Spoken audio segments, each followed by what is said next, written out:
Today, we are going to make some grass. No, I'm not in Colorado, so it's not going to be that kind of grass. It's our techniques that are so simple and sensible, your mowers will practically build themselves.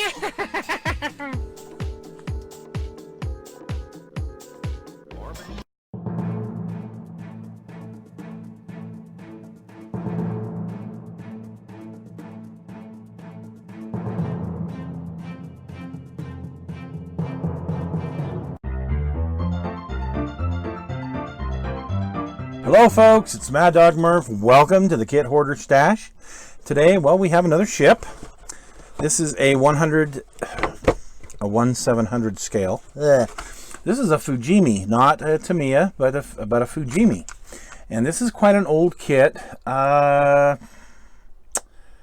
I can't remember when this actually came out. I want to say this was in the 1980s, but I could be wrong. Sorry. Anyway, this is the USS Lexington, CV3, yeah. Lexington was 3, Saratoga was 2, as I recall. Boy, I may have goofed that up. Anyway, the USS Lexington in 1/700 scale. And as you can see, it's still in the plastic. It's still in the plastic here.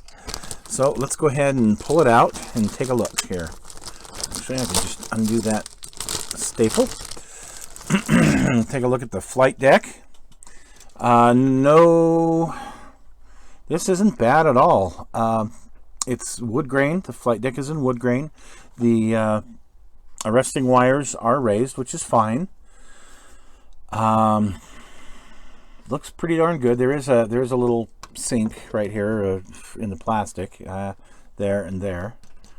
Corresponds to right here and right here. That's unfortunate, so that's not going to be fixable. Just put an airplane over there, I guess. The the main guns for the galleries supposed to be 5, as I recall. They're supposed to be 525s on this aircraft carrier. They're hideous. They're terrible. So they'll go in the trash and we'll figure out something else. I'll have to go aftermarket there. And then these 20mm guns, actually they're not horrible. They're not great, but I think they are usable in this scale for this particular ship. The main battery is also usable. It's not too bad, but this is way inaccurate for when I want to build, which is early 1942. So there's going to have to be some definite changes made there. In looking at the rest of the quality of this, I don't see, there's a little bit of flash, but it's not terrible. The hull and the water line has the good old-fashioned red water line. Yay. Would be much better if it was black because, well, you've got to have a water line, and that was black. But anyway, there's no degaussing cable on this, so that's something I would have to put on to make it accurate. I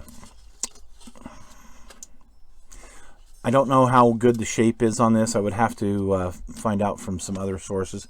There's definitely some flash here that needs to be cleaned up. So the quality, I mean, this is I don't know that they still make this kit. You can pick it up on eBay anywhere between $10 and $20 or a hobby show. Pretty easy to come across in a place like that, anywhere between $10 and $20.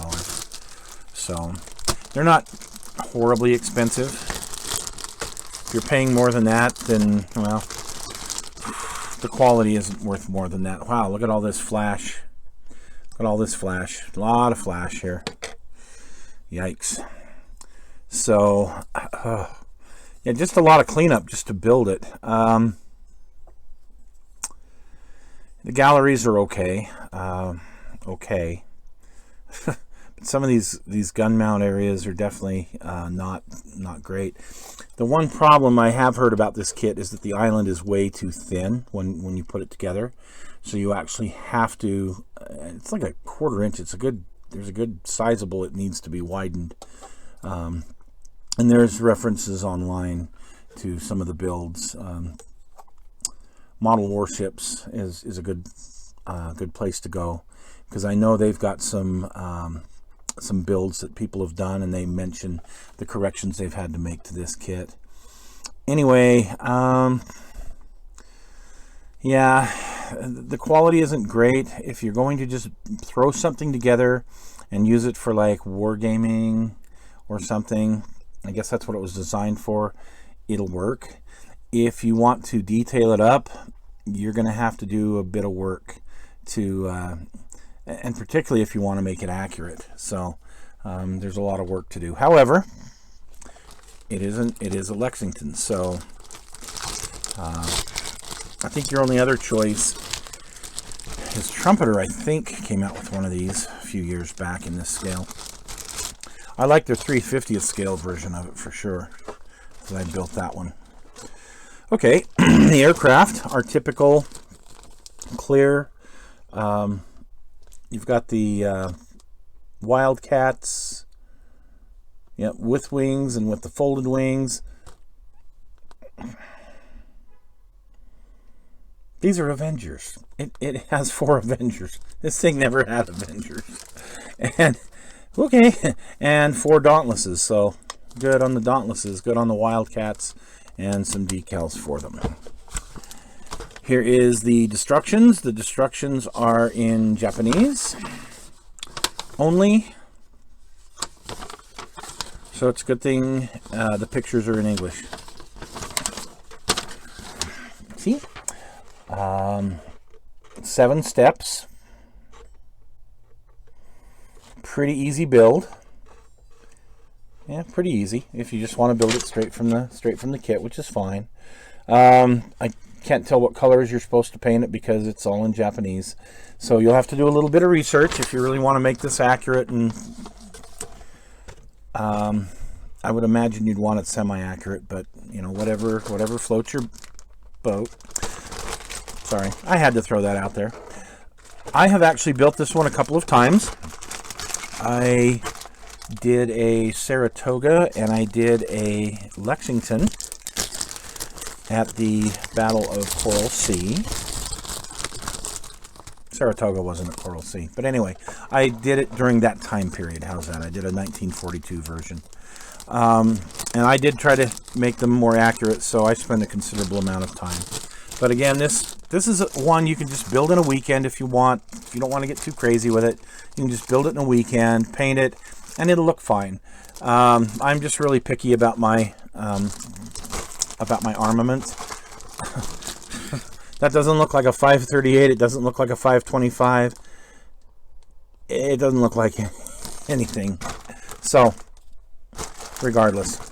Well, thanks for joining us, folks, and we will see you again in another week with another kit on the Kit Hoarder Stash. Thanks.